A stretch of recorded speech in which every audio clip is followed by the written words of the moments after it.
Bismillahirrahmanirrahim. Assalamualaikum warahmatullahi wabarakatuh. Halo semuanya, saya Asep Koswara dari TK Anahal Bandung. Saya adalah calon guru penggerak Angkatan 7 dari Kota Bandung, Provinsi Jawa Barat.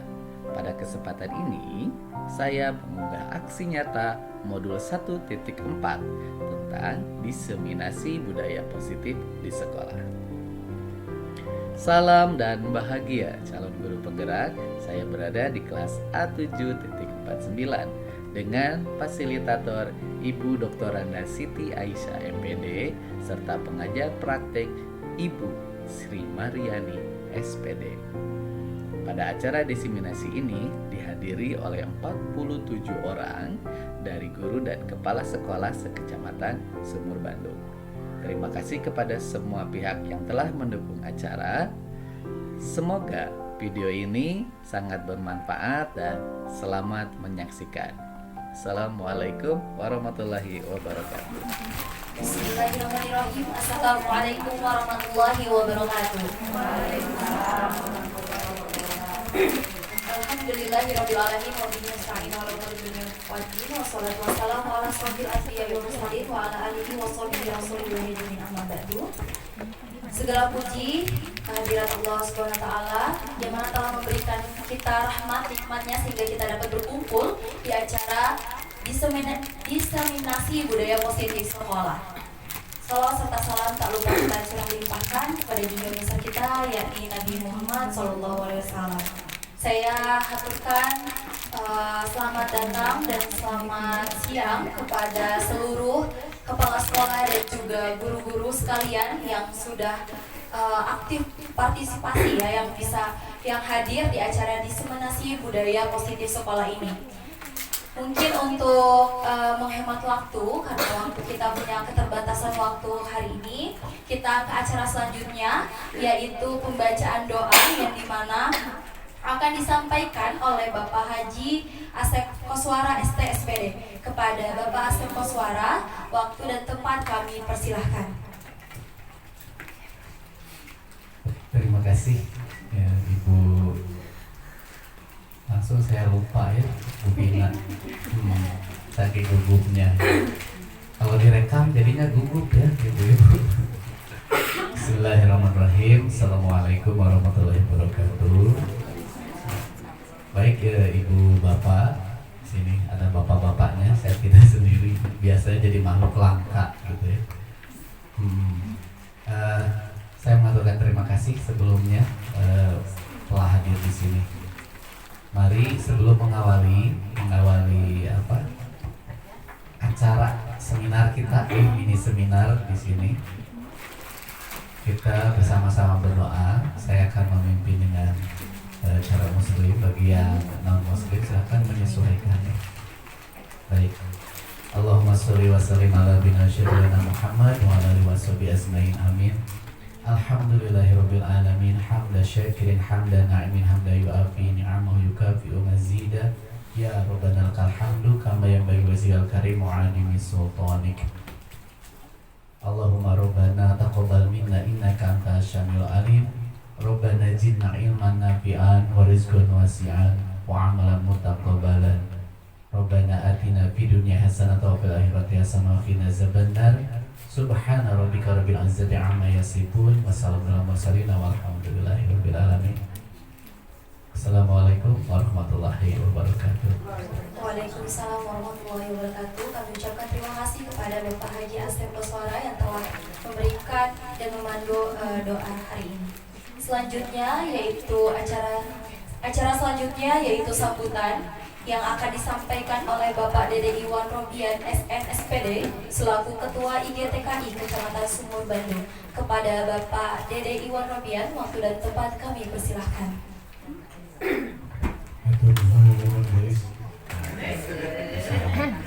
Pertama Putra Abi, Abi itu laki-laki. Ya, ini asa kaget disebutkan Ketua IGTKI Sumur Bandung. Ini asal nama pas ada luasa gitu ya. Masih satu periode lagi. Ini mana cari barangnya? saja kayak kali-kali. Ya. Terima kasih. Assalamualaikum warahmatullahi wabarakatuh. Salam sejahtera. Selamat siang semuanya. Hai yang di belakang. Hai, di depannya masih kosong. Ya. Terima kasih atas kehadirannya di acara diseminasi budaya positif sekolah. Yang mana acara ini adalah acara tugas dari CGP ya, Calon Guru Penggerak. Super Bandung baru 1 orang yang masuk CGP. Saya berharap kedepannya ada guru-guru lain yang aktif ya di CGP. Siap? Kenapa sih gara rodok gitu sih? Ya, oke. Kesannya menakutkan gitu ya. Menakutkan, jangan begitu Pak Abi. Oke. Saya berharap sekali lagi mudah-mudahan Super Bandung semakin maju, terutama dalam peningkatan kompetensi guru, peningkatan kompetensi kepala sekolah, dan peningkatan mutu lembaganya, gitu ya. Yuk kita bangkit, kita jadikan Sumur Bandung menjadi pilot project semua program di kecamatan. Kemudian untuk sekarang kami berharap Bapak Ibu bisa menyimak apa yang akan disampaikan Pak Adi. Mudah-mudahan ini menambah semangat kepada ibu-ibu sekalian untuk menjadi CGP di angkatan berikutnya. Ada tugas sudah menanti, harus jam juga siang ini gitu. Mohon maaf Pak Adi bila saya tidak bisa harus sampai akhir. Oke, ya semangat semua ya. Terima kasih.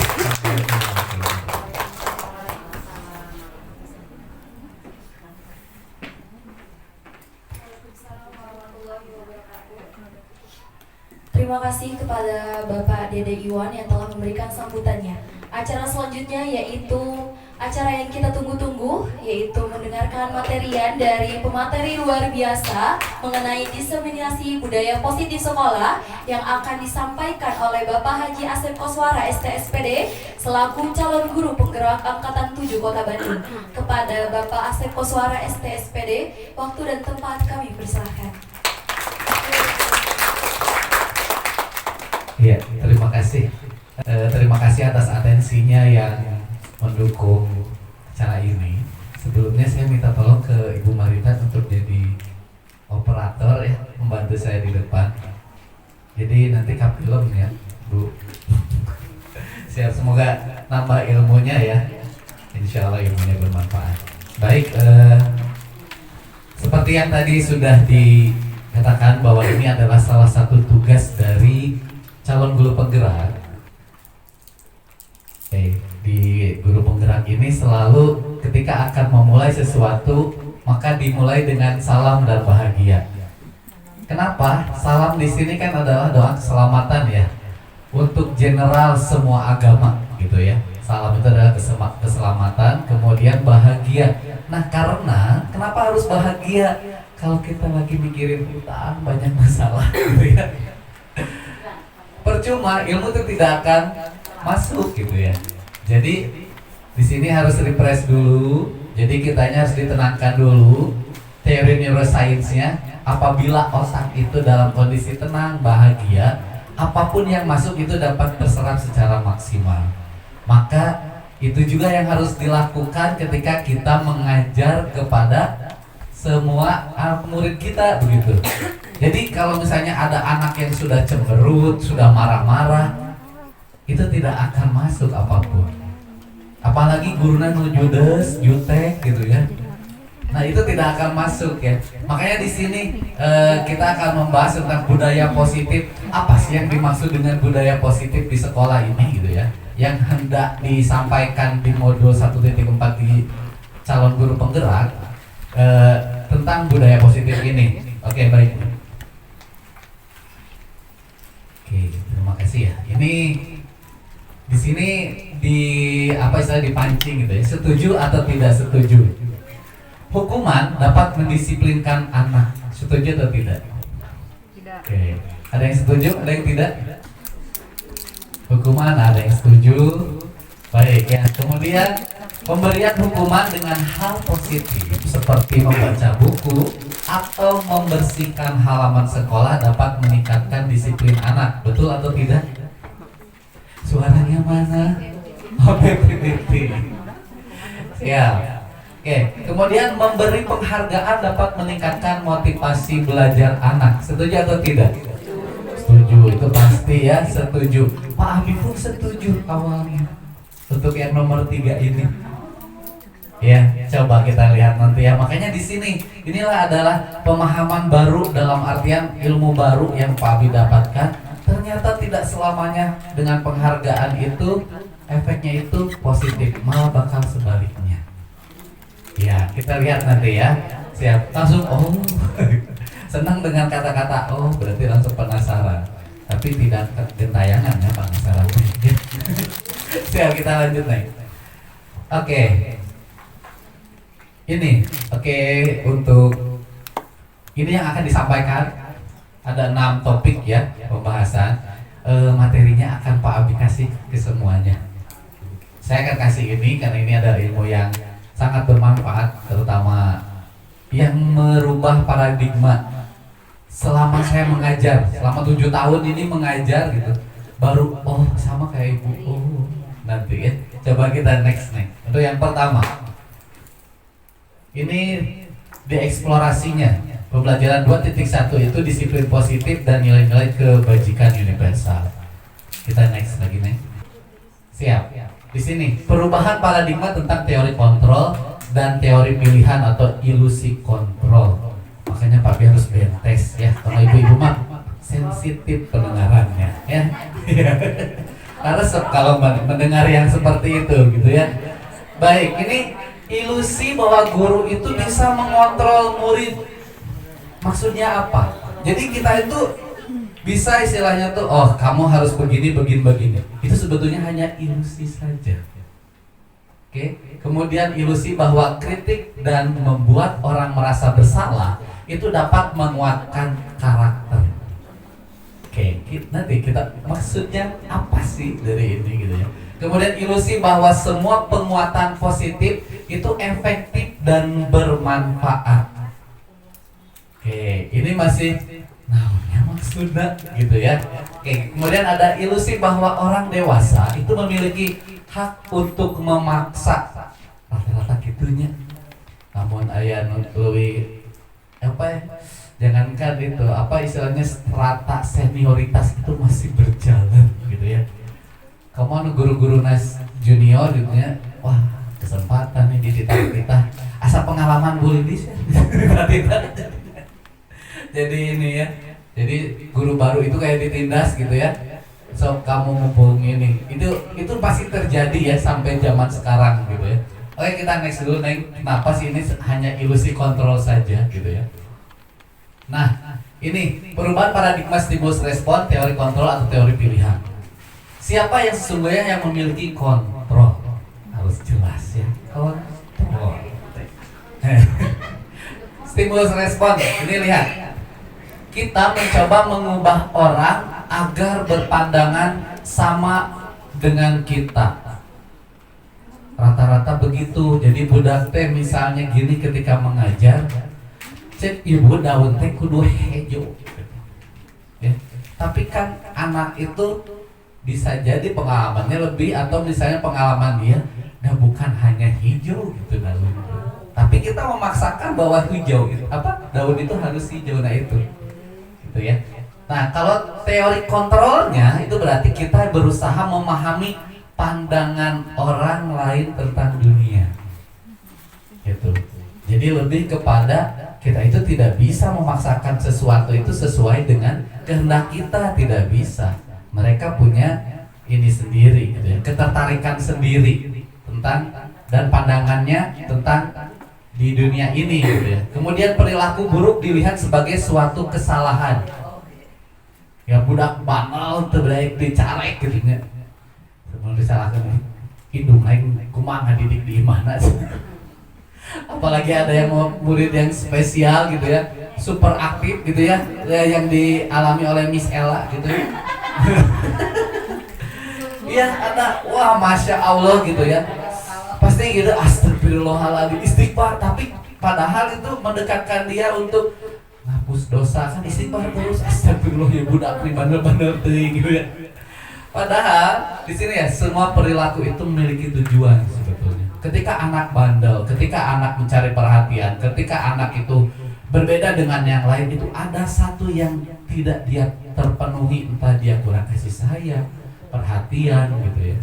Jadi kalau misalnya Pak Abi bandel berarti lagi mencari perhatian. Caper ya. Ya, orang lain bisa mengontrol saya. Padahal di teori kontrol itu adalah hanya itu istilahnya apa? Hanya Anda yang bisa mengontrol diri Anda. Seperti ini, misalnya kepala sekolah. Kepala sekolah itu sangat dihormati, atau ada yang kepala sekolah ditakuti. Kepala sekolah kudu kitu kudu kieu cenah, walaupun misalnya merangkak di belah meja aja kudu dilakonan misalnya. Padahal pada dasarnya hanya yang bisa mengontrol diri kita itu adalah kita sendiri, gitu ya. Kemudian saya bisa mengontrol orang lain? Tidak. Tapi orang mau pinter intinya. Makanya ada hypnoticing, hipnotis, ya. Itu adalah cara sebetulnya untuk mempengaruhi. Pada dasarnya ketika orang itu pegangannya kuat, keyakinannya kuat, kesadarannya itu bagus, itu tidak akan bisa terhipnotis karena hanya diri dia sendiri yang bisa mengontrol dirinya. Kita tidak bisa mengontrol orang lain. Ketika kita merasa dikendalikan, itu ada unsur kebutuhan di hidup.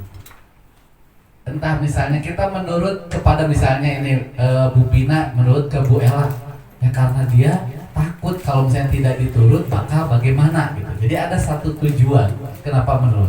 Tapi kalau misalnya dia tidak ada, kenapa kumaha urang, nah tanpa ada rasa takut itu dia mungkin tidak akan.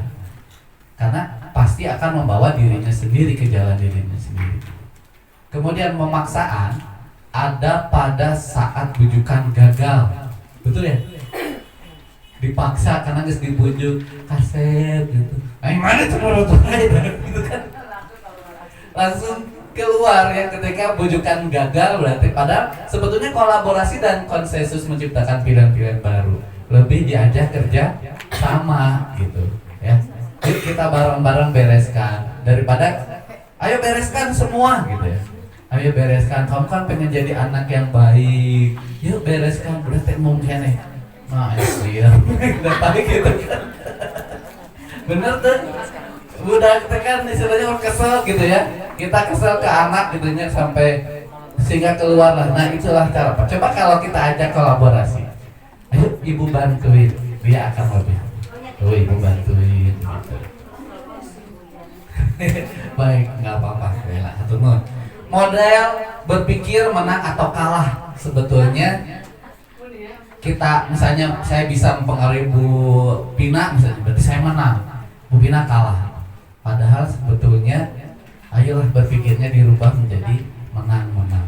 Dalam artian win-win solution ya, tidak ada satupun yang dirugikan begitu. Oke, next, terima kasih. Oke, nah ini disiplin positif. Yang pertama, Anda tidak bisa mengontrol orang lain, hanya Anda yang bisa mengontrol diri Anda. Di sini ada yang namanya makna disiplin. Di situ belajar kontrol diri dengan menggali potensi kita agar tercapai tujuan mulia, yaitu sesuatu menjadi seseorang yang kita inginkan berdasarkan nilai-nilai yang kita hargai. Di situ ada satu istilahnya itu sebetulnya dulu nilai disiplin kita itu kemarin ya Pak Abi ini baru tahu apa sih arti disiplin. Pak Abi pengen tanya dulu. Disiplin yang belakang. Oke. Mengikuti aturan. Kemudian ada yang tahu tentang disiplin? Ya, yang belakang mohon suaranya. Ayo, disiplin itu apa? Apa sih sehingga orang itu disebut dia mah disiplin? Tepat waktu. Oke. Terus tertib. Ada lagi? Konsisten. Iya, disiplin. Oke, terus?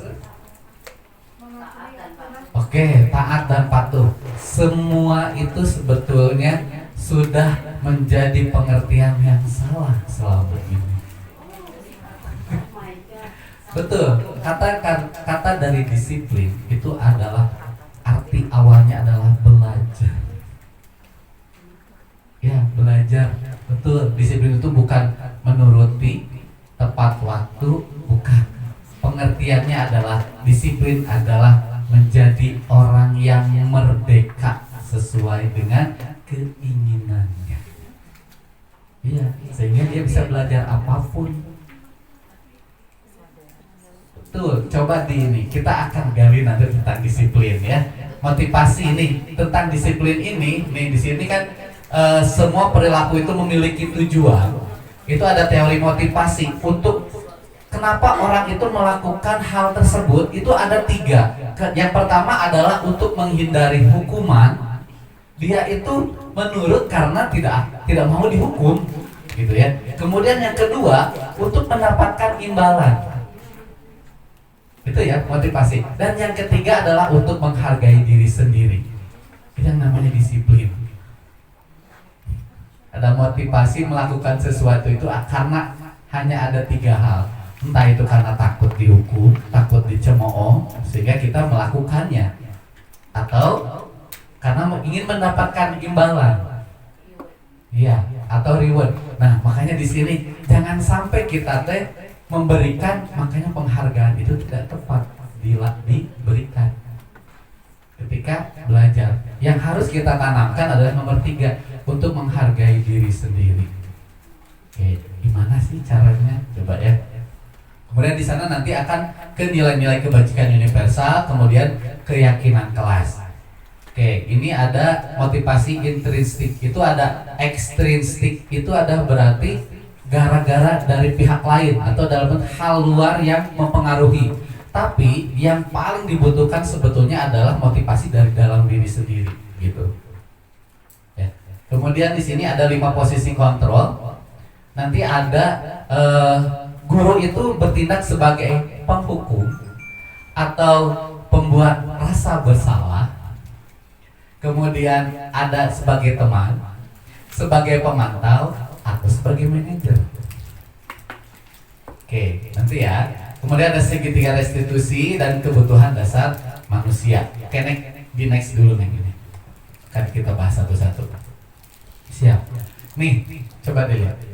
Disiplin itu artinya belajar. Jadi maksa asalnya itu adalah berkonotasi dengan disiplin dari murid-murid Sokrates dan Plato. Itu awal kata disiplin ya. Kemudian disiplin diri membuat orang menggali potensinya menuju sebuah tujuan tentang apa yang dia hargai. Kemudian, namun dalam budaya kita, nih ya, tadi kan semuanya sepakat gitu ya kalau disiplin itu tepat waktu segala macam, ya, menjadi sesuatu yang dilakukan seseorang pada orang lain untuk mendapatkan kepatuhan. Disiplin itu patuh gitu ya, tepat waktu, tepat pada aturan, gitu, tidak melanggar gitu ya. Kemudian di sini kecenderungan umum adalah menghubungkan kata disiplin dengan ketidaknyamanan, bukan dengan apa yang kita hargai atau pencapaian sesuatu tujuan mulia. Jadi tujuan itu dia ngekang gitu. Wajib, nah itu kayak kata-kata wajibnya, padahal wajibnya gitu ya. Ya gini gitu ya. Oke, padahal arti awalnya adalah belajar. Di situ untuk ini kan menggali potensinya menuju sebuah tujuan apa yang dia hargai. Ketika kita ingin sukses, kita harus menghargai diri sendiri untuk menjadikan diri itu teratur betul, tapi bukan memaksa atau dipaksa untuk patuh, bukan. Menghargai diri karena satu tujuan untuk memajukan diri sendiri. Begitu ya. Oke, kita next. Kasih. Siap nih nilai-nilai kebajikan universal. Sebetulnya gini, nilai kebajikan universal itu adalah semua nilai positif ya, atau sifat-sifat positif manusia yang merupakan tujuan mulia yang ingin dicapai setiap individu. Sini nilai-nilai tersebut bersifat universal dan lintas bahasa, suku, bangsa, agama maupun latar belakang. Makanya disebut universal. Apa saja sih di setiap perilaku perbuatan memiliki satu tujuan. Kemudian dengan mengaitkan nilai-nilai kebajikan yang diyakini seseorang, maka motivasi intrinstiknya akan terbangun sehingga menggerakkan motivasi diri untuk dapat mencapai tujuan mulia yang diinginkan. Itu ada menurut Diana Gosen 1998. Kemudian di sini ada nilai kebajikan yang ingin dicapai setiap individu Indonesia. Kita kenal dengan profil pelajar Pancasila yang makan roti manis. Masih ingat di IKM kemarin? Ini nilai-nilai istilahnya itu menjadi tujuan nasional pendidikan Indonesia, yaitu belajar Pancasila. Yang pertama, beriman dan bertakwa kepada Tuhan Yang Maha Esa dan berakhlak mulia. Oke, termasuknya mandiri, bernalar kritis, berkebinekaan global, gotong royong dan kreatif. Jadi nilai positif itu apa saja? Karena ini lintas seluruh, tidak dimaknai sebagai bersifat universal, yaitu lintas bahasa, bangsa, agama maupun latar belakang. Jadi agama manapun nilai ini berlaku. Gitu. Kebajikan universal itu adalah satu tujuan dalam artian nilai positif yang ingin diraih. Kalau setiap orang itu sudah memiliki yang ini, insya Allah jadi orang yang baik. Semuanya. Coba lihat yang pertama, beriman dan berakhlak mulia. Mungkinkah kalau orang yang sudah beriman dan berakhlak mulia melakukan kejahatan? Tidak, kan? Kemudian di situ ada mandiri, tidak tergantung, semuanya dilakukan untuk kebutuhan sendiri, dilakukan sendiri secara bertanggung jawab. Kemudian ada bernalar kritis, gitu ya. Dalam artian dia selalu ingin meningkatkan pengetahuannya, untuk meningkatkan up to date, gitu ya, up to date, gitu. Ya makanya datang ke sini biar up to date ilmunya, gitu ya. Kita sama-sama satukan persepsi, gitu ya, tentang makna istilahnya itu kebiasaan kita selama ini ternyata. Nah, karena Pak Abi dapat modul ini baru membuat, oh ternyata selama ini yang saya lakukan itu salah. Bukan salah, bukan apa istilahnya itu tepatnya tidak 100% salah, enggak. Kurang tepat lebih gitu. Oke, di next dulu nih. Karena itu kan kemarin di IKM semuanya kayak yang ininya. Pembelajaran yang keduanya yaitu teori motivasi, hukuman, dan penghargaan. Ada kata-kata nanti dihukum oleh penghargaan. Oke, kita next. Nih, teori motivasi perilaku manusia. Ini eksternalnya untuk menghindari ketidaknyamanan hukuman apa yang akan terjadi apabila saya tidak melakukannya. Oke, kemudian ada ini motivasi eksternal yang kedua yang tadi mendapatkan imbalan. Kemudian motivasi internalnya ini yang paling istilahnya kalau kasta itu paling tinggi gitu ya. Sehingga yang paling atas itu adalah yang paling rendah. Ya, untuk menghargai diri sendiri, saya akan menjadi orang yang seperti apa bila saya melakukannya. Jadi kalau ibu pengen pintar, otomatis kudu diajar. Dan itu jangan dipaksa karena saya diajarnya karena disuruh gitu. Tapi harus timbul dari diri sendiri, karena itu adalah kebutuhan diri gitu ya, untuk kemajuan diri juga. Oke, next. Oh mohon, hatur nuhun Pak Iwan. Lancar sadaya nanya. Amin. Siap. Ya. Lujeng Pak Iwan. Oke, kita lanjut ya. Ini menurut Ki Hajar Dewantara, apa sih kata merdeka? Merdeka itu artinya tidak hanya terlepas dari pemerintah, akan tetapi juga cakap membuat memerintah diri sendiri. Itu merdeka, gitu ya. Jadi bukan hanya merdeka itu bukan hanya istilahnya bebas dari perintah orang, tapi harus bisa memerintah diri sendiri demi diri sendiri. Karena Di sini istilahnya itu sebagai orang merdeka itu adalah pengertian dari Ki Hajar Dewantara adalah orang yang mandiri dari segala sifat ketergantungan kepada orang lain. Gitu. Dia bisa memposisikan diri bahwa dia itu istilahnya kalau saya butuh ini berarti saya harus mengejar. Ketika saya punya cita-cita berarti saya harus. Nah itu yang harus ditanamkan ke anak-anak. Bukan ayo semuanya kerjakan ya, nanti kalau sudah mengerjakan ibu kasih permen. Jadi dia melakukan bukan karena untuk dia, tapi karena permen. Gitu ya. Itu salah satu contohnya. Oke, next. Oke, ini dihukum oleh penghargaan. Ini maksudnya apa sih gitu ya? Pak Abi juga pas awal-awal kenapa bisa dihukum oleh penghargaan di sini bahwa penghargaan itu berlaku sama dengan hukuman. Dalam arti meminta atau membujuk seseorang melakukan sesuatu untuk memenuhi suatu tujuan tertentu dari orang yang meminta atau yang membujuk. Oke. Kemudian dorongannya eksternal dan akan ada faktor ketergantungan beberapa dampak dari pemberian penghargaan. Jadi intinya ketika memberikan penghargaan kita itu sudah ragu sama orang itu kalau tidak diberi imbalan dia tidak akan melakukannya. Begitu. Jadi itu dihukum oleh penghargaan sebetulnya.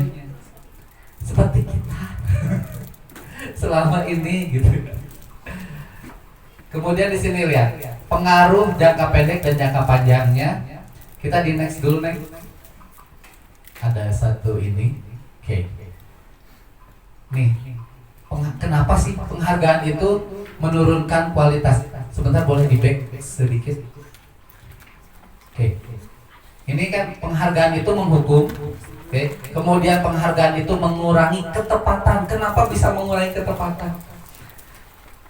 Karena ketika dia tidak merasa penting terhadap sesuatu, penting mengerjakan dan saya tujuannya adalah mendapatkan imbalan atau penghargaan atau pujian. Bukan karena saya butuh untuk misalnya belajar menulis garis lurus aja ya. Jadi kalau anak yang oh iya saya supaya pintar, jadi saya harus. Tapi kalau tetap jadi nggak akan tepat itu intinya. Kalau anak itu akan terburu-buru, yang penting mengerjakan dan dapat buruh gitu ya, dapat penghargaan. Kemudian penghargaan itu tidak akan efektif. Tuh, karena pengaruhnya jangka pendek, malah jangka panjangnya ketika tidak ada penghargaan orang itu akan malas melakukan.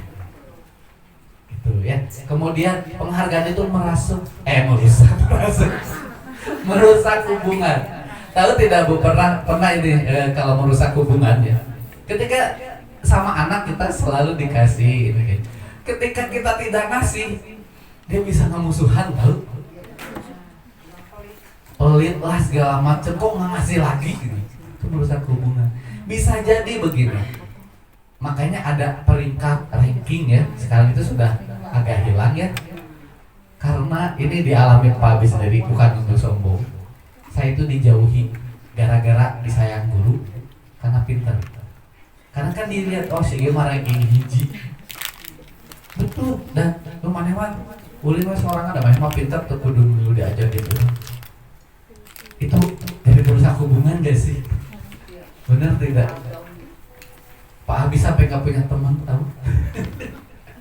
Dijauhi beneran. Itu sebetulnya kan karena gini, ada motivasinya kan kalau memang prestasi dalam artian kan, makanya untuk peringkat sekarang sudah ditiadakan ya. Kalau tidak salah ya sudah tidak ditiadakan sih. Walaupun ada beberapa gitu, ranking kayak gitu. Beda lagi dengan lomba, beda lagi. Tapi kalau dengan masa bareng-bareng di kelas terus ada yang spesial kan, ya Allah.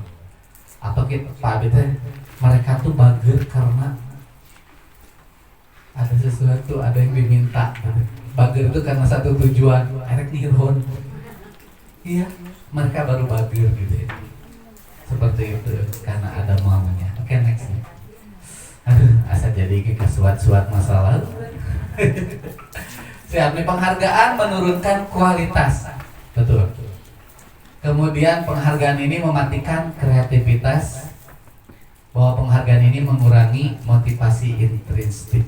Jadi harusnya dia itu karena butuh untuk belajar, tapi karena ada penghargaan itu, jadi dia bukan karena butuh, jadi tujuannya jadi berubah haluan. Jadi ingin dihargai, ingin dikasih hadiah, ingin dipuji begitu jadinya. Jadi bukan lagi menurut kepada tujuan hidupnya atau bermanfaatkah ini buat saya atau tidak. Oke, next. Wow, ini bentuk program kebajikan dan apresiasi. Dalam memberikan apresiasi atau pengakuan perlu diingat beberapa hal. Ada beri pengakuan secara khusus. Oke, boleh istilahnya dihargai atau diberikan hadiah secara khusus, tidak di depan teman-teman. Atau ada yang disebut sekarang itu adalah toxic parenting, di mana kita memberikan satu pujian. Anak itu sudah menulis, belajar menulis, ya, belajar menulis, tulisannya curhat, kamu bagus sekali tulisannya. Ini sakit hukum. Padahal tete acakan. Itu disebut toxic parenting, itu salah, Bu. Kalau kita, makanya di sini kan secara pribadi, secara khusus, ketika anak itu sudah menulis, terima kasih, kamu sudah mau menulis. Yang lebih rajin ya, coba kalau lebih rapi, ibu akan lebih senang. Itu akan lebih tepat sasaran daripada, oh bagus, banjir tadi tinggali. Kan loba budak ke ibu guru ini, ih bagus sekali, terima kasih, langsung bercinta di tempol teh, budak teh ngaleos. Tidak dilihat dia mengerjakan bagaimana, entah itu tulisannya bagaimana, kalau gambarnya apakah sudah rapi. Coba dilihat, oh iya, coba sedikit ditanya, ini gambar apa? Kalau nang teka yo bagus ya, lupa dia mengerjakan gitu ya. Itu akan terus gitu. Iya, itu akan terus begitu gitu. Jadi ketika dia sudah mengerjakan, kita ucapkan terima kasih. Terkadang kita lupa ya, kita selalu mengajarkan 3 kata ajaib. Terima kasih, tolong, maaf. Tapi orang sorangan jarang ucapkan ke budak. Terima kasih ya, jarang. Minta tolong jarang. Ka budak kudu pas kita misalnya menyinggung, nggak boro-boro minta maaf, maneh dah tuh didinya. Iya kan, betul. Rata-rata. Coba kita, kalau misalnya kayak penghargaan itu ya sebagai anak, ketika ibu guru saya sudah, tulisannya masih acak-acakan ya, tidak terbaca. Wah, terima kasih sudah mengerjakan. Coba kalau ini lebih rapi, huruf A-nya seperti ini, ibu guru akan senang, kamu akan semakin pintar. Itu akan lebih, anak akan berubah tidak? Akan berubah. Tapi itu, bagus sekali, guys, simpan. Anu gitu teh bagus pokoknya. Tidak akan ada perubahan, betul. Serius kok. Karena anak kadang-kadang kan pengen dilihat ya, anak itu pengen dipuji, pengen diakui, pengen istilahnya itu dianggap penting oleh gurunya. Pasti itu. Apalagi anak PAUD gitu ya. Dimana istilahnya rasa egosentris masih sangat tinggi kan. Egosentris itu ingin diakui, ingin berkuasa, itu egosentris. Jadi kalau dia punya sesuatu yang perlu ditunjukkan, dia pengen lebih daripada temannya. Kita tidak perlu lihat punya ini mah rapi. Jangan. Semua anak berbeda. Jangan dibanding, itu adalah bully yang tidak terasa. Iya. Wongkongnya nih. Iya jangan. Ini tuh ini bagus. Jangan, itu salah. Benar. Oke, kamu. Ketika dia menaikkan, kan datang ke kita, ibu guru saya sudah selesai. Seperti tadi ya, pas Pak Bin di belakang, anak-anak datang, Pak Bin, bagus. Ini gambar apa? Soalnya orang tanya, naon gitu. Kata dia, ini ada buaya. Padahal topiknya buah tomatnya, jadi ada buaya. Ada buaya. Oh, buayanya suka makan tomat. Enggak, Pak Bin, aku pengen aja gambar buaya. Iya, oke, baik. sudah rapi. Coba, oh ini tulisannya apa, tanya saja. Terima kasih ya sudah mengerjakan. Kemudian coba ini tulisannya kalau lebih rapi, akan lebih bagus. Kamu akan lebih pintar. Bisa seperti itu. Jadi lebih tepat. Jangan sampai memuji itu tanpa tujuan dan ditinggali ganti. Oh bagus, terima kasih sudah mengerjakan. Kamu bagus sekali. Terus tanpa dibahas apapun. Tidak akan ada perubahan, Bu, ke anak itu. Nggak akan ada kemajuan. Serius. Ya. Kemudian di situ secara pribadi itu jangan di depan anak-anak yang lain. Sebagai contoh gitu, maksudnya sebagai contoh tuh kan, nih sini mah bagus ininya. Kalau yang masih kena kaku, dia akan stres, Bu. Kudu gitu. Jadi secara pribadi saja, gitu ya. Kemudian beri pengakuan kepada semua murid itu bergantian semuanya. Kalaupun mau nih, sebagai contoh yang baik tuh, ini Pak Abi seneng dengan anak ini, dengan ini. Dan ketika anak itu sudah menjadi di sini misalnya dia ketika berdoanya bagus gitu. Nih Pak Abi seneng sama Amoy, ketika berdoa itu suaranya keluar, kemudian tidak kemana-mana. Terus ada sama ini juga. Akhirnya semuanya kan jadi pengen dipuji ya, puji. Terima kasih semuanya sudah mau berdoa dengan baik.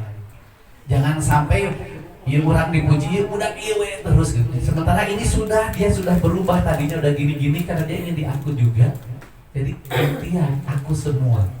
Sehingga dia akan menyadari, oh iya, menjadi anak yang baik itu ternyata disukai oleh guru. Akan sadar diri sendiri. Tapi lah mau diantar ke wae pada mana geus kieu geus hayang ditinggali nya kurang. Ai urangna cuek kitu nya. Patados pajatan padosa gitu. Padahal dia ingin diakui, maka segeralah gitu ya. Segeralah pandangan kita ke anak-anak yang lain. Langsung pandangannya. Terima kasih sudah berdoanya bagus. Senang sekali di sini anak-anaknya, anak yang soleh. Senang tidak? Pasti akan senang ya. Kemudian di sini beri pengakuan secara konsisten. Jadi ketika dia sudah bagus, ketika bagus lagi, oke, pengakuannya terima kasih semuanya sudah jadi anak yang baik gitu. Ya. Kemudian fokus pada proses, jangan pada hasilnya. Proses dia mengerjakan, nah hasil mah itu mah bonus. Tidak semua akan jadi guru matematika gitu. Tidak akan semua jadi penyanyi gitu kan, tidak akan semua jadi pelukis. Terkadang ilmu yang tidak bisa matematika terkadang ketika kehidupannya tidak terlalu diperlukan begitu. Jadi kan makanya apalagi di anak usia dini bahwa anak itu adalah unik gitu ya. Tidak bapak jeung inung nawe barang reda gitu nya. Betul tidak? Ini aja dari sekian banyak ada tidak yang betul-betul sama atau mirip tak kebiasaan, nggak ada gitu. Tapi nah urang kudu nyaruakeun kabeh. Mana itu bisa ya tinggal itu imam geus bisa gitu. Rata-rata kan nu gunting oge udah hese budak nu hiji. Aya nu hiji deui wah ngaganggu kurilingan gitu nya. Saya emosi langsung ya tandukna keluar. Mangga gitu ya. Contoh pengakuan apresiasi kebajikan. Ini pembuka. Kemarin saya perhatikan nilai kebajikannya, rasa empatimu besar sekali. Situasinya itu pada saat menolong murid yang baru di kelas. Itu contoh ya. Kemudian saya menghargai kepedulianmu. Terima kasih untuk rasa tanggung jawab. Tapi untuk KTK mah, oh terima kasih sudah bisa menolong, sudah mau menolong, sudah berbuat baik, sudah disiplin, sudah mau mendengarkan. Kata-kata yang lebih mudah dipahami. Ya, terima kasih sudah mau mengembalikan mainan ke tempatnya. Terima kasih sudah mengambil sampah. Itu sampah itu dia bilang terima kasih. Padahal sampah mana enak gitu. Terima kasih ya, karena kalau kelas kita kasih alasan, kelas kita bersih yang enak siapa? Kita semua. Kalau kelas kita kotor, semuanya, nah boleh dilebay-lebaykan. Kalau kotor itu bakal gimana nanti jadi sumber penyakit, boleh. Supaya untuk menyadarkan dalam diri sendiri, oh iya, bahwa saya hidup itu dimanapun harus bersih. Sehingga tidak ada lagi yang buang sampah atau puntung rokok di mobil. Eta teh Terus ibu Pak Abi karek tadi ada yang ngarokok gitunya, ya Allah, ngarokok di motor tuh, ini untungnya ditutup, untung helmnya ditutup. Coba kalau tidak, ya Allah, langsung Pak tahu nggak ini, lihat bahaya kalau bapak di posisi saya, kumaha.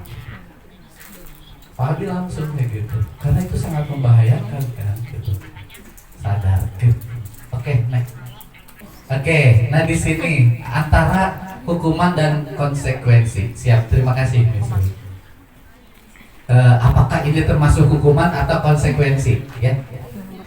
Pak Abi mau tanya ke semua ini. Mencatat 100 kali di dalam buku kalimat ya. Saya tidak akan terlambat lagi karena terlambat sekolah. Hukuman atau konsekuensi? Oke, ada konsekuensi, ada hukuman. Ini hukuman. Oke. Lari mengelilingi lapangan basket 2 kali karena terlambat hadir sekolah. Hukuman. Murid diminta untuk push up 15 kali karena tidak menggunakan masker. Oke, hukuman. Menggantikan kertas tugas teman yang telah dicoret-coret. Konsekuensi. Baik. Membersihkan tumpahan air di meja tulis karena tersenggol pada saat belajar. Oke. Murid disuruh untuk mengenakan sepatu seharian di sekolah karena tidak mengenakan sepatu hitam. Disuruh untuk mengenakan sepatu tidak, mungkin melepas ya, kayaknya ya, karena tidak mengenakan sepatu hitam. Lari mengelilingi lapangan basket 2 kali karena terlambat 10 menit. Oke, kita lihat jawabannya. Cek. Ayo. Konsekuensi. Lihat ya. Selama 10 menit untuk pelajaran PJOK. Kita lihat. Kalau yang namanya hukuman itu biasanya tidak nyambung. Atas tidak nyambung dengan apa yang sudah dia langgar atau dia. Iya, coba lihat yang pertama, mencatat. Saya tidak akan terlambat karena terlambat di sekolah. Nyambung tuh dengan terlambatnya? Enggak, gitu. Itu dihukum gitu. Tapi coba yang konsekuensi, menggantikan kertas. Itu nyambung.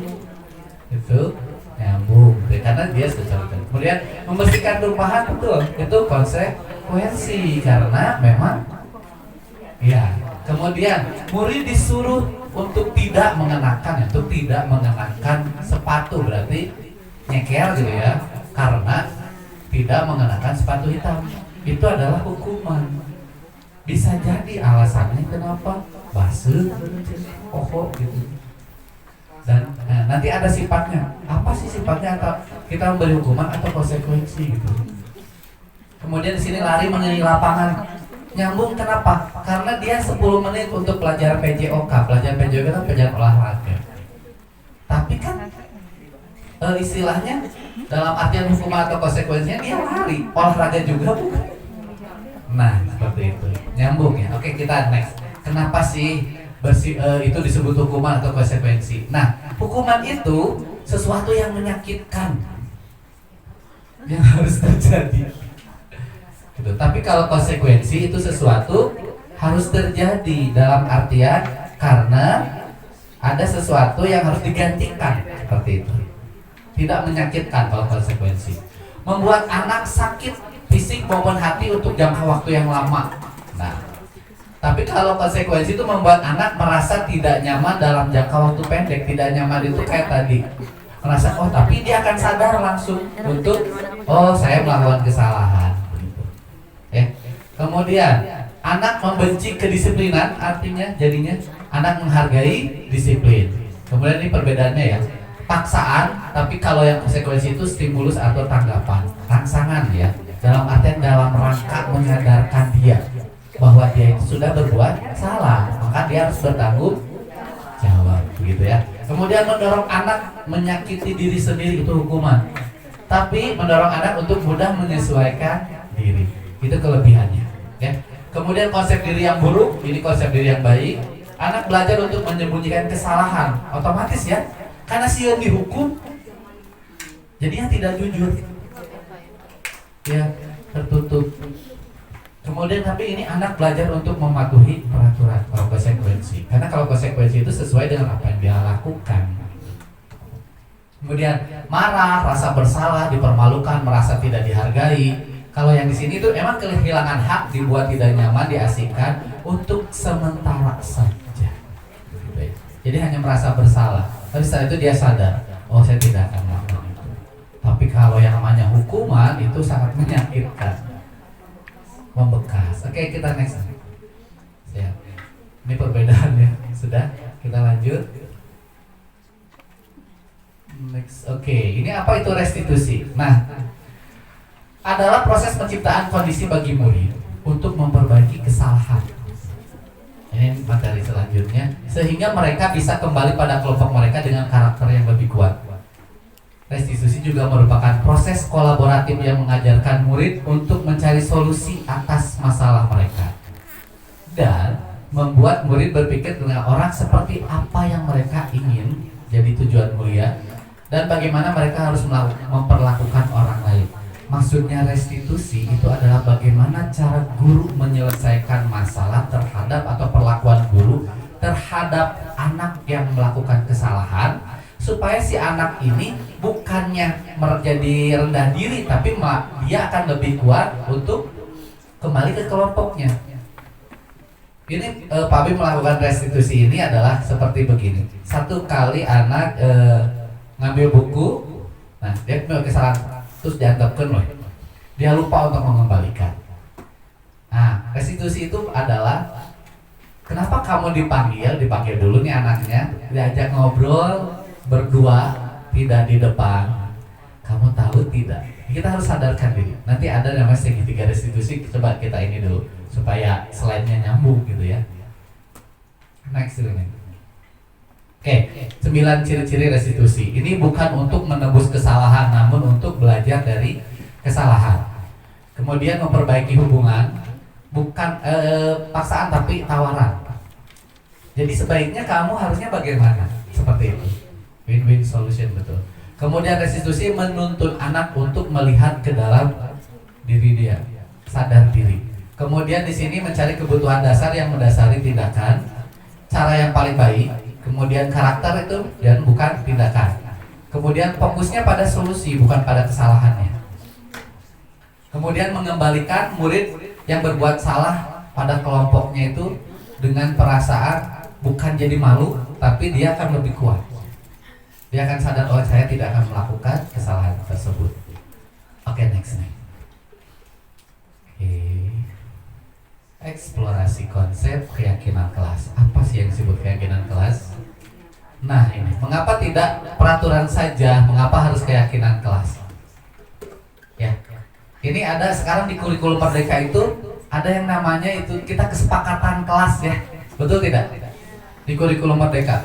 Halo yang belakang. Siap. Mengapa kita memiliki peraturan harus menggunakan helm bila mengendarai kendaraan roda 2? Kenapa? Ini pertanyaan. Supaya apa? Mengenai kecelakaan, supaya aman. Atau takut polisi? Takut ditilang. Karena kalau tidak, ini kalau kita takut sama polisi berarti itu bukan keyakinan istilahnya.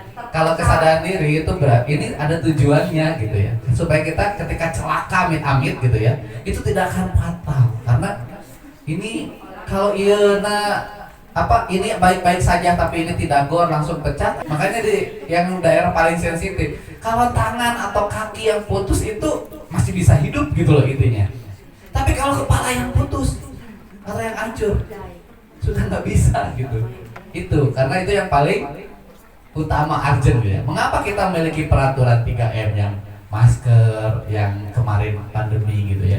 Nah itu karena sin tertular gitu, atau saling menjaga. Kemudian mengapa kita memiliki peraturan harus datang tepat waktu pada saat mengikuti pelatihan atau pada saat anak masuk ke sekolah? Karena apa? Menghargai waktu gitu ya. Oke, kemudian untuk mendukung motivasi intrinsik kembali ke nilai keyakinan lebih menggerakkan seorang dibandingkan mengikuti serangkai peraturan-peraturan. Jadi lebih kepada menyadarkan orang tersebut, kenapa kamu melakukan itu? Itu balik lagi ke dia. Ini untuk kamu loh, supaya kamu itu lebih maju, supaya kamu. Jadi untuk bekal hidupnya, bukan untuk kepentingan yang lain. Jadi dia sadar sendiri. Oke, next. Yang dibahas, aduh, lumayan ya. Ini kesepakatan kelas. Ini contoh ya. Contoh kesepakatan kelas. Mana yang merupakan keyakinan kelas dan mengapa? Ini kesepakatan kelasnya. Datang tepat waktu, kemudian mengucapkan salam, menjaga kebersihan. Kemudian di sini apa lagi? Berdoa sebelum dan sesudah kegiatan, aktif dalam pembelajaran. Itu apa, Bu? Kesepakatan atau keyakinan? Ini mana? Oke, kita ini dulu ya. Ini kesempatan kelasnya. Kami guru dan murid yang saling menyayangi. Kami murid yang semangat belajar. Kami murid yang peduli dengan teman-teman. Yang itu lebih kepada peraturan untuk dituruti. Kalau ini adalah keyakinan. Ya, itu bedanya. Coba kita lihat next. Nah, ini ada kegiatan pendalaman keyakinan dengan tabel T&Y. Ini ada hormat. Ini keyakinan kelasnya adalah kamu meyakini bahwa sangat penting untuk menghormati semua orang dan barang milik orang lain.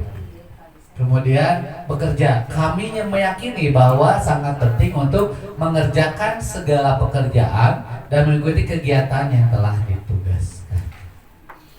Ya, itu bekerja. Mau diterima dan dimiliki. Kami meyakini bahwa sangat penting untuk merasa diterima pada satu kelompok dan saling peduli satu sama lain.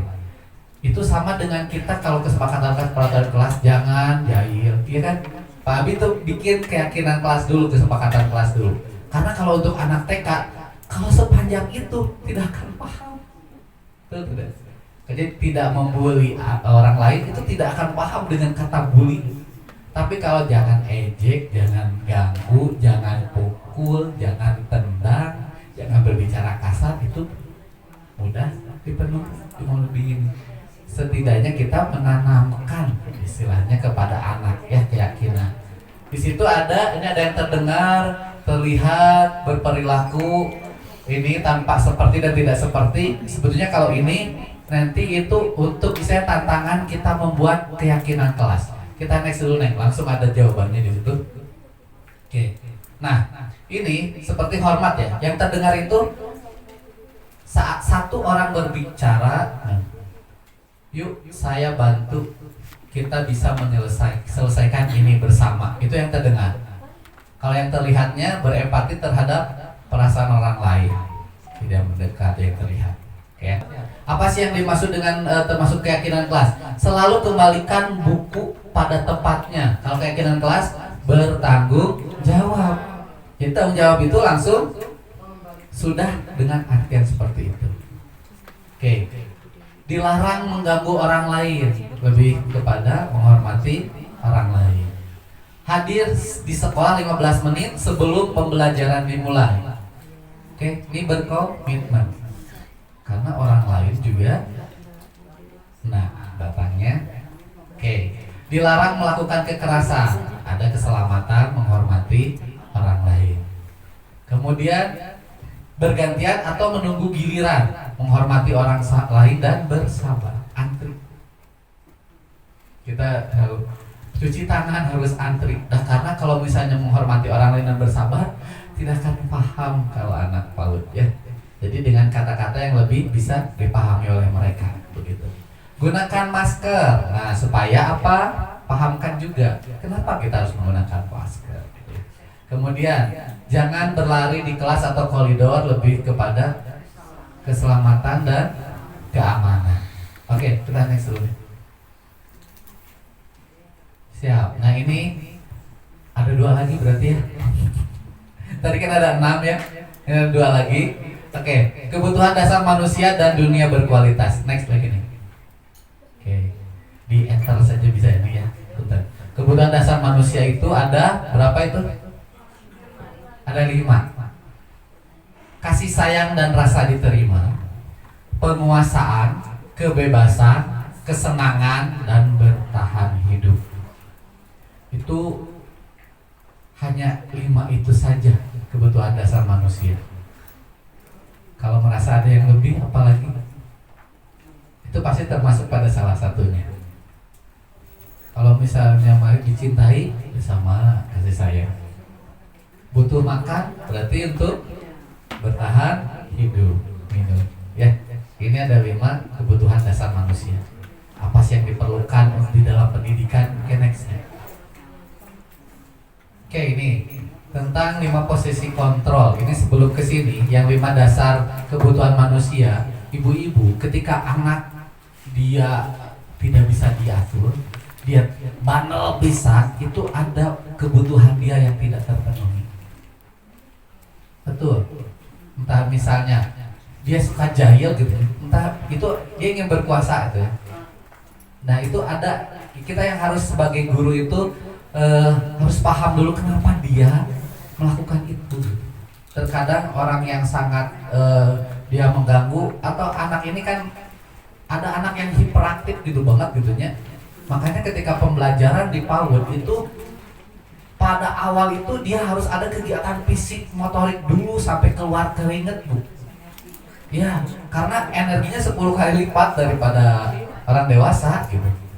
Ketika motoriknya atau istilahnya hasrat dia ingin bergeraknya tidak terpenuhi, dia akan bergerak dan tidak akan konsentrasi.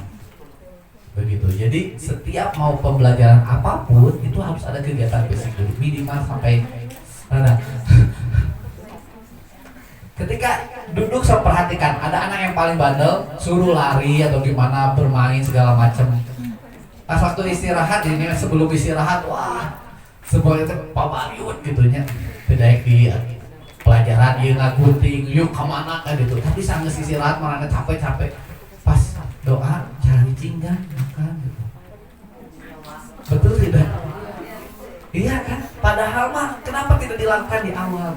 Di awal itu wah beneran ketika pelajaran olahraganya ini mah. Terus anak, oke, kita belajar menulis misalnya, menulis huruf 5 baris.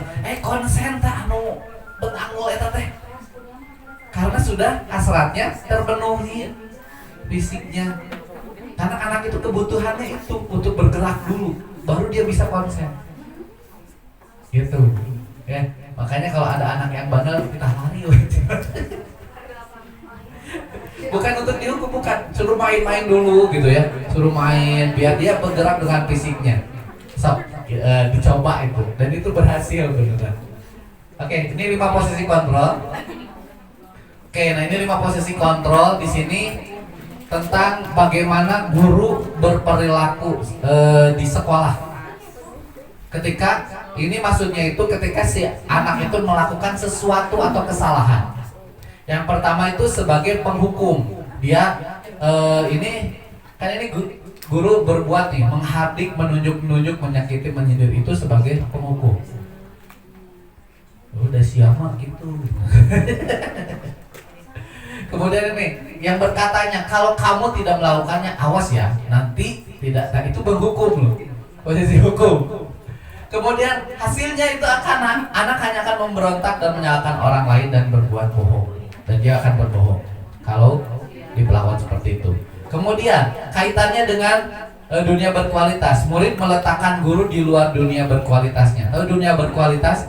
Itu dunia ideal yang diinginkan oleh anak-anak, bahwa segala sesuatu yang dia butuhkan itu dapat terpenuhi. Semuanya berbuat baik kepada dia. Dia mau apapun diturut.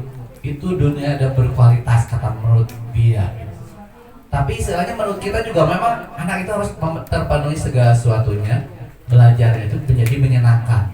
Itu menjadi. Tapi kalau misalnya gurunya sebagai penghukum, itu guru itu tidak akan lepas dari dia, bukan termasuk kepada bagian dari hidup dia. Sehingga tidak. Jadi bukan guru yang dikangeni, tapi guru yang dibenci. Ada nggak sih yang dendam sama guru di sini? Ada nggak? Ada yang nggak? Pernah nggak coba? Soalnya Pak Abi sampai detik ini gitu kan. Saya dendam, bukan dendam ya, sakit dan sangat kesal, kehel, sehingga ketika ketemu guru itu pada saat ini gitu ya, saya tidak mau menyapa dia. Beneran sampai segitunya. Itu pada waktu SD. jadinya. Jadi saya tuh belajar untuk tidak jadi guru seperti itu, karena dia melakukan sesuatu gitu ya. Nah, sehingga ya jangan menjadi guru sebagai penghukum, gitu ya. Kemudian dampak pada muridnya itu akan mengulangi kesalahan lagi, ya kan? Seperti itu. Kemudian bagaimana sih kalau pembuat rasa bersalah nih berceramah dan mengatakan seharusnya begini, ibu sangat kecewa sama kamu. Bu Ani itu langsung berini. Kemudian kamu seharusnya sudah tahu ibu lelah sekali, saya mengatakan ibu stres. Jadi anak itu merasa tidak melakukan itu. Kita lihat selanjutnya ya. Hasilnya itu adalah menyembunyikan dan dia akan berbohong. Karena dia tidak mau menjadi orang yang menyebabkan ibu guru ini merasa begitu gitu ya. Dan dia akan berbohong, "Enggak, bukan saya, Bu." gitu ya. Oke, kemudian murid ini meletakkan guru di dalam dunia berkualitas, tapi sebagai dia merasa bersalah, si guru tanya, si muridnya itu maafkan saya akhirnya, kemudian merasa rendah diri. Oke, coba sebagai teman membuatkan alasan-alasan untuk muridnya. Nanti nggak maksudnya alasan-alasan. Jadi dia berbuatnya itu membuat alasan-alasan untuk muridnya. Nanti maksudnya nggak, Bu? Kalau misalnya dia melakukan kesalahan, oh ya udah, ibu juga melakukan begitu kok, tidak apa-apa. Nah itu membuat seperti itu ya, alasan-alasan sehingga dia itu kayak setara gitu. Kemudian di sini, ayolah lakukan demi ibu, masa kamu tidak mau? Oh, ingat tidak ibu pernah bantu? Ya, jadi ada timbal balik gitu. Mungkin. Ayolah, gitu kan tiga bebaturan gitu. Tapi kalau yang maksudnya ibu sangat kecewa sama kamu, itu beda lagi kan dengan yang ini. Kemudian lihat, ini akhirnya si anak menjadi ketergantungan. Kemudian murid meletakkan guru sebagai orang yang sangat penting di dunia berkualitasnya karena selalu dibantu nantinya. Kemudian di situ kan untuk muridnya berkata, saya pikir bapak teman saya, ternyata begitu. Emang betul, dia akan mengira dia temannya. Ternyata salah nggak? Ini termasuk kurang tepat untuk dilakukan sebagai seorang guru. Ya, karena dia akan jadi lemah, tidak mandiri dan tergantung sama gurunya. Ya. Kemudian lihat pemantau, menghitung dan mengukur. Jadi diamati gitu ya. Kemudian apa peraturannya lebih? Kamu tahu tidak peraturannya ini? Nah itu pemantau. Bukan beda lagi dengan penghukum ya. Kalau penghukum kan lihat menghardik, menunjuk-nunjuk gitu kan. Nah coba lihat di sini, menyesuaikan diri bila diawasi. Jadi kalau namun ayah manajer atau ayah guru karena orang teh cicing gitu. Tapi lamun eueuh jika ribut pisan gitu ya. Kemudian murid meletakkan guru peraturan dan hukum di dunia berkualitas. Jadi dia sebagai CCTV gitu, asal diawasi terus gitu ya. Itu pemantau ya. Kemudian berapa banyak bintang yang saya harus peroleh? Berapa halaman yang harus saya tulis? Akhirnya dia supaya tidak terlalu dipantau terus. Nih saya sudah menyelesaikan karena diawasi, gitu ya. Kemudian menitik beratkan pada sanksi atau hadiah untuk dirinya. Jadi kalau mau kecil pasti bakal dihukum. So kalau tidak nulis sampai 5 baris tidak akan istirahat. Ya. Oke, sekarang nih untuk menghargai diri kan ini mengharapkan imbalan atau ketergantungan ya. Kemudian ini menghargai diri sendiri, mengajukan pertanyaan-pertanyaan. Menurut kamu bagaimana? Misalnya dia mengganggu, perasaan kamu itu bagaimana sudah melakukan itu? Kalau kamu di posisi dia bagaimana? Itu yang harus kita katakan. Kemudian apa yang kita yakini, apa yang bisa kau kerjakan untuk perbaiki masalah ini? Jadi kalau begitu harus bagaimana? Nah bertanya dulu, kemudian balikan ke anak. Kemudian menguat, akhirnya dia akan kuat. Oh iya, kalau saya dibegitukan juga tidak akan, oh ya, tidak akan enak, sehingga dia sadar diri. Kemudian di sini murid meletakkan dirinya sebagai individu yang positif dan dunia berkualitas. Di sini bagaimana caranya saya bisa memperbaiki keadaan, akhirnya solutif. Ketika dia tidak tahu, oke, jadi kalau misalnya sudah mengganggu teman gitu ya, bagaimana? Berarti minta maaf, kemudian berjanji tidak melakukannya lagi. Dia akan berubah tidak? Pasti berubah. Dampaknya gimana? Mengevaluasi diri, bagaimana cara memperbaiki diri. Ini yang posisi yang sebenarnya. Jadi hindari ya yang itu. Hindari ya. Apalagi ya menghindari hukuman itu kan, itu hindari. Karena rata-rata, nah budak kamu tadi gitu kan taran nurut bener. Tapi cobalah kita berubah ya untuk jadi manajer gitu ya, manajer. Oke, next. Nih. Baik, ini ada pernyataan-pernyataan saya kecewa sekali dengan kamu. Apa ini? Pemantau atau apa?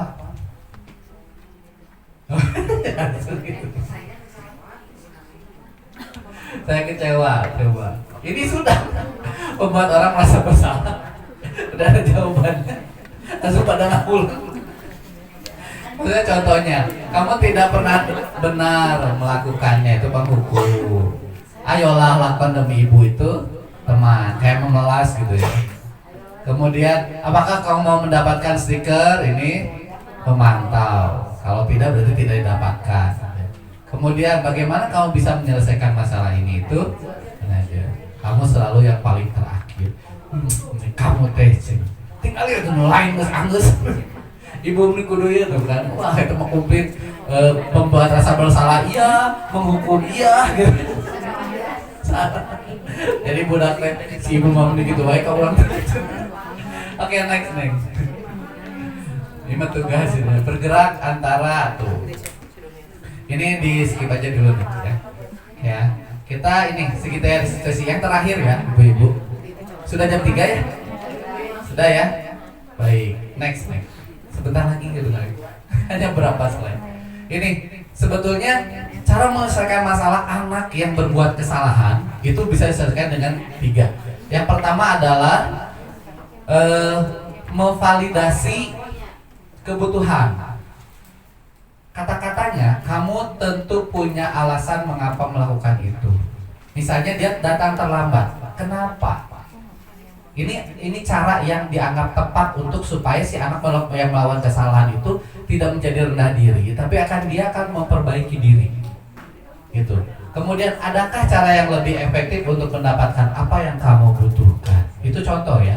Misalnya kenapa? Kayak Pak Abi kemarin praktek restitusi ini ada anak yang terlambat, namanya Amoy.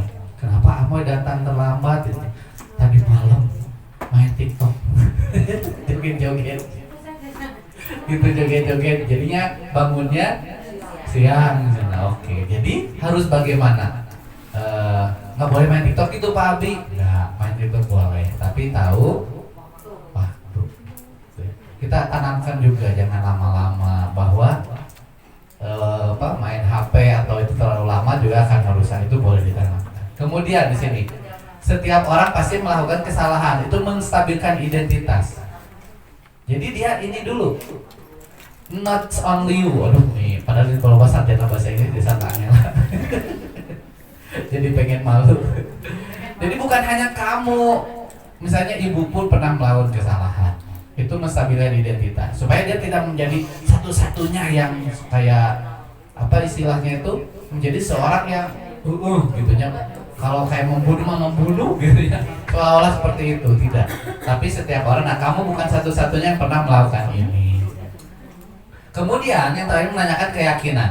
Kamu ingin menjadi orang seperti apa atau nilai apa yang telah kita sepakati. Nah, yang terakhir ini adalah solutif. Jadi seharusnya bagaimana? Nah, jadi kita yang tanya lagi ke dia sehingga dia sadar sendiri. Walaupun itu anak segede itu gitu kalau si Amoy. Jadi bagaimana Amoy gitu ya supaya tidak terlambat lagi, supaya datangnya oh iya Pak Abi jadinya Boleh main HP tapi sebentar, tidak sampai malam. Gitu. Jadi kemudian ada satu Bima namanya Bima gitu. Dia ngambil buku tapi ternyata tidak dikembalikan, terus dipanggil. Tahu tidak kamu dipanggil karena apa? Ya langsung gitu kan, dia langsung sadar nih gitu. Nggak, harusnya bagaimana gitu ya. Oh iya, terus apa yang nanti dapat? Jadi kalau sudah ngambil jangan lupa untuk kembalikan lagi. Dan tidak semua anak gampang kayak gitu, karena dipanggil langsung curi. Lain orang mami gitu. Atau marah-marah gitu kan, tapi kayak gitu nggak marah, kita hanya istilahnya. Nah makanya itu ada yang disebut dengan menstabilkan identitas dulu, bukan hanya kamu gitu. Jadi dia biar tidak merasa sangat bersalah banget, apalagi anak mas sensitifnya sensitif gitu ya. Oke, next. Siap, ini berapa slide lagi? Next 6, oke. Siap, next ya. Nah ini nih, oke, sebetulnya materinya sudah, karena sudah Pak Abi terangkan pas barusan dengan contohnya. Terima kasih, Antan, terima kasih. Biar Pak Abi. Oke, alhamdulillah ya. Ini hanya contoh-contoh saja. Itu terima kasih Bu Esti. Perkenalkan dulu. Saya.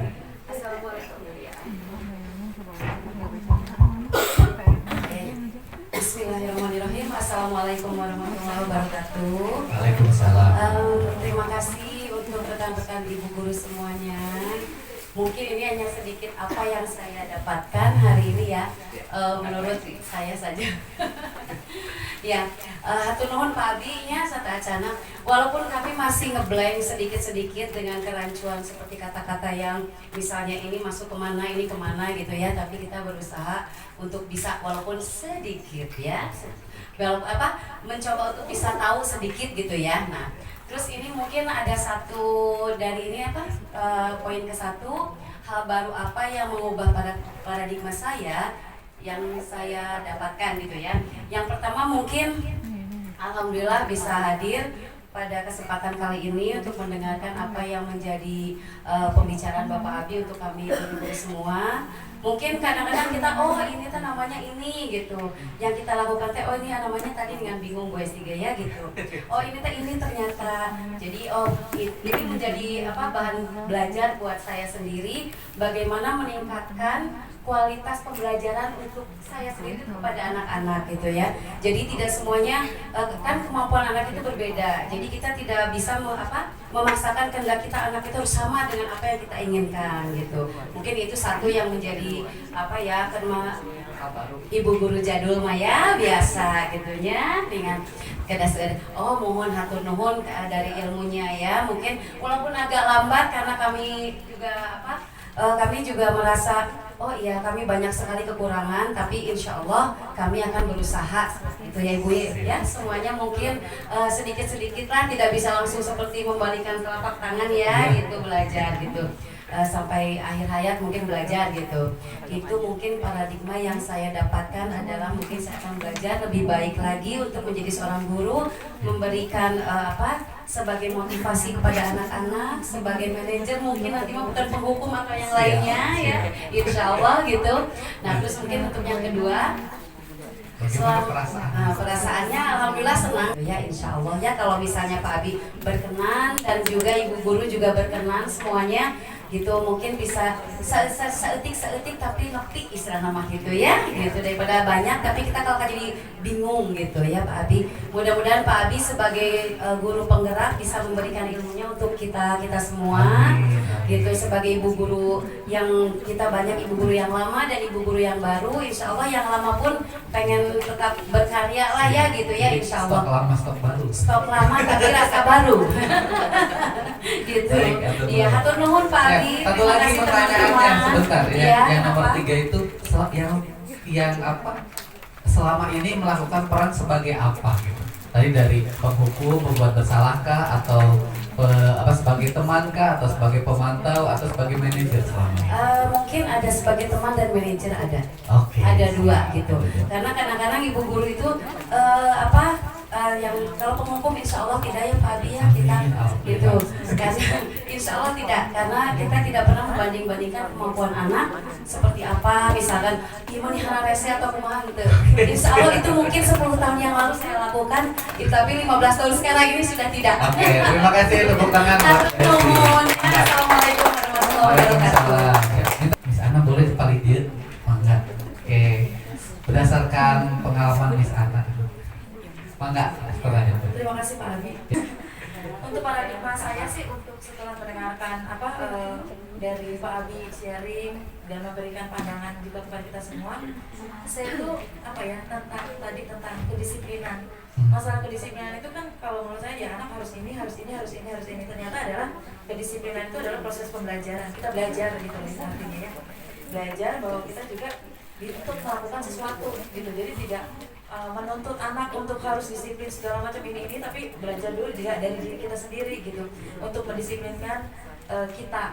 Kan namanya juga anak usia dini itu selalu membutuhkan model atau apa ya, suatu figur. Nah jadi guru itu tidak hanya merintah kamu harus disiplin, kamu harus ini, tapi mereka menjadikan kita harus jadi contoh buat mereka gitu.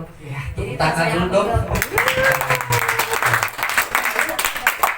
perasaan yang muncul setelah sesi ini adalah ya puji Tuhan, berterima kasih mendapatkan banyak masukan, juga pengetahuan juga yang bisa diterapkan. Jadi masalah tentang hukuman itu juga untuk menguji anak itu juga harus bagaimana gitu kan, tidak hanya menguji anak itu tidak dengan ada kebohongan gitu loh. Yang tadi Pak Abi bilang misalnya anak menggambar dengan coret-coret, kita bilang iya bagus, itu kan menjebak anak itu sendiri gitu kan. Kita tetap harus bimbing. Terus kita pun saat menguji ataupun kita memberikan masukan kepada anak itu lebih baik secara pribadi, itu yang saya ambil. Secara kalau ngomongnya saya itu adalah sebagai teman untuk sama ini. Nah teman, karena anak-anak kecil seperti ini, seperti tadi pagi-pagi ada anak nangis, yang biasanya dia tidak nangis, dia nangis. Terus saya tanya kenapa kamu nangis, ternyata memang ada masalah di rumah karena dimarahin sama mamanya. Ya udah diajak berteman dengan cara bahasa ibu gitu, jadi dia terbuka gitu. Tadinya sih ada juga teman ini nggak mau ngaku nih, nggak mau jujur, lalu saya dekati dengan cara sebagai teman, dia kan jujur, ternyata seperti itu. Nah lalu dengan menjadi among seperti apa yang akan saya lakukan lagi juga sebagai manajer, tidak hanya sebagai teman biasa tapi akan menjadi manajer, tidak hanya untuk anak-anak tapi untuk diri saya sendiri. Terima kasih.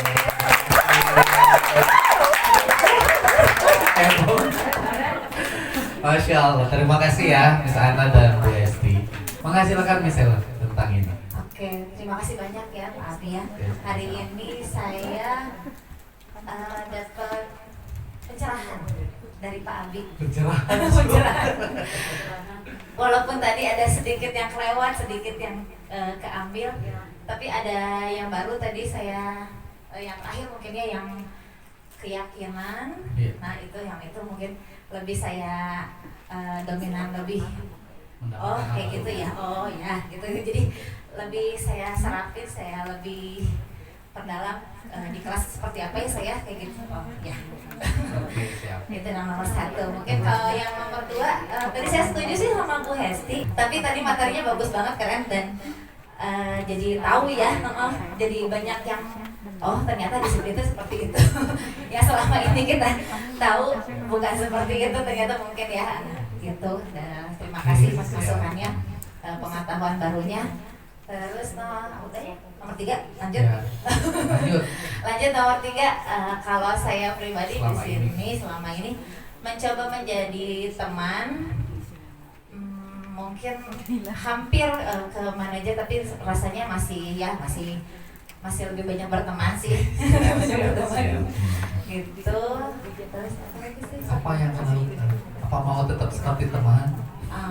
Ya berusaha untuk jadi lebih manajer ya, lebih banyak berteman lagi. Oke, siap. Minta tepuk tangannya.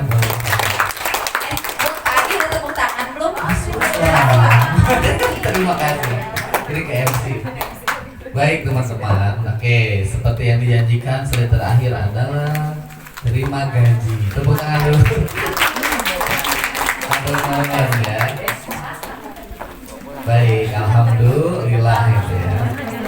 Terima kasih banyak kepada satu Dr. Yusuf ya, dengan sudah memfasilitasi istilahnya itu untuk memakai tempat ini, menyediakan tempat yang sangat nyaman di sini ya. Baik, terima kasih atas perhatiannya sekali lagi. Pak Abi tutup, mohon maaf atas segala kata-kata yang salah. Terima kasih atas perhatian dan kehadirannya. Pak Abi ucapkan bila taufiq wal hidayah. Assalamualaikum warahmatullahi wabarakatuh. Boleh tepuk tangan boleh.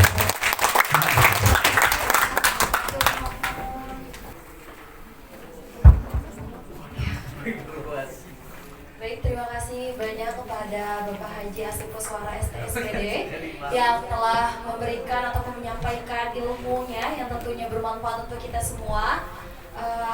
Acara demi acara telah kita lewati bersama. Semoga apa yang kita dapatkan hari ini bisa menjadi pembekalan untuk meningkatkan kualitas diri kita sendiri dan juga tentunya bisa bermanfaat untuk kita semua.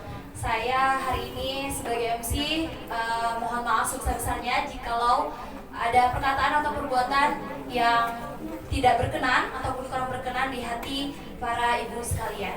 Saya akhiri, saya ucapkan terima kasih banyak. Salam sejahtera untuk kita semua, salam kebajikan. Wassalamualaikum warahmatullahi wabarakatuh. Halo Wirda. Iya, tahu tidak Wirda dipanggil ke sini karena tadi Pak Abi lihat ada buku-buku di meja. Oh, habis baca. Terus seharusnya bagaimana? Oh, disimpan kembali. Jadi tadi Wirda lupa ya. Oke. Nah, jadi kalau peraturan sekolah kesepakatan kita itu bagaimana?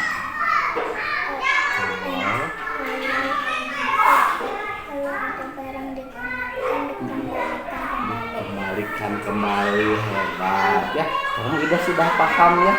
Tapi kan Pak Abi di sini nggak marah, hanya mengingatkan kita biar sama-sama semuanya teratur ya. Jadi nanti bukunya tidak hilang. Nah, kira-kira apa yang harus Wirda lakukan untuk ke depannya supaya itu tidak terulang lagi? Menaruh buku lagi di mana? Di raknya, hebat. Terima kasih ya. Nah, jadi Wirda untuk nanti ke depan setelah barang digunakan kita harus mengembalikan lagi ya. Udah hebat ya Pak Abi, percaya Wirda ini. Oh iya, kalau tadi itu baca buku apa? Buku Kancil, si Kancil yang baik, yang pintar. Oke, terima kasih ya Wirda. Siap, silakan kembali lagi ke kelas ya. Oke, tos dulu. Oke, terima kasih.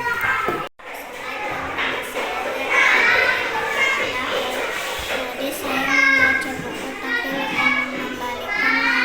Setelah dipanggil oleh PAB, saya jadi mengingat kalau harus mengembalikan buku ke tempatnya. Terima kasih Bu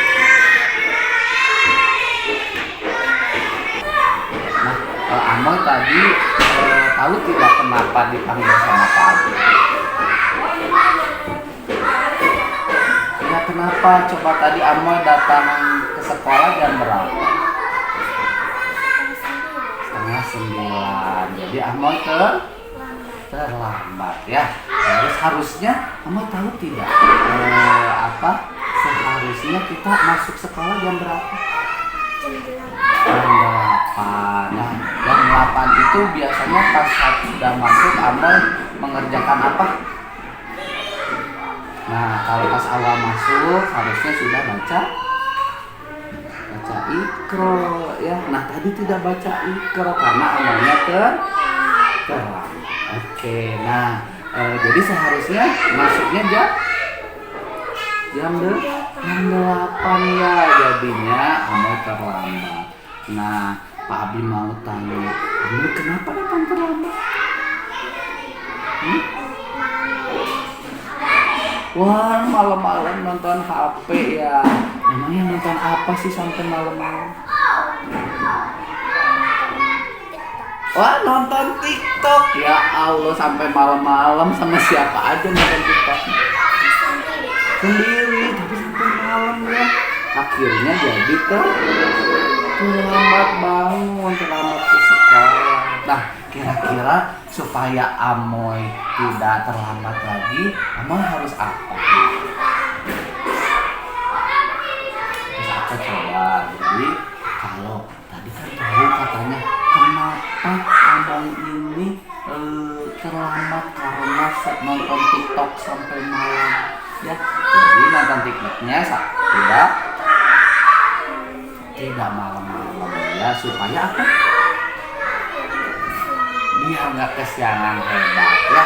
Jadi biar nggak kesiangan, namanya nonton TikToknya boleh sebentar saja tapi tidak malam-malam ya. Nah, jadi tidak kalau main HP itu tidak boleh lama-lama. Tahu? Nah, supaya apa coba? Nah, supaya matanya nggak sakit hebat ya. Jadi nanti boleh main HP tapi hanya sebentar.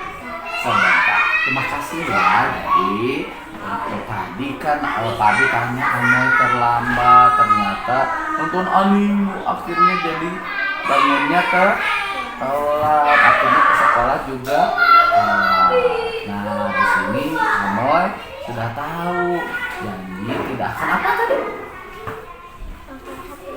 Nonton HP sampai malam-malam ya. Terima kasih ya. Nah, sekarang Amoy boleh kembali belajar dengan teman-teman boleh. Terima kasih Amoy. Yuk, silakan ya.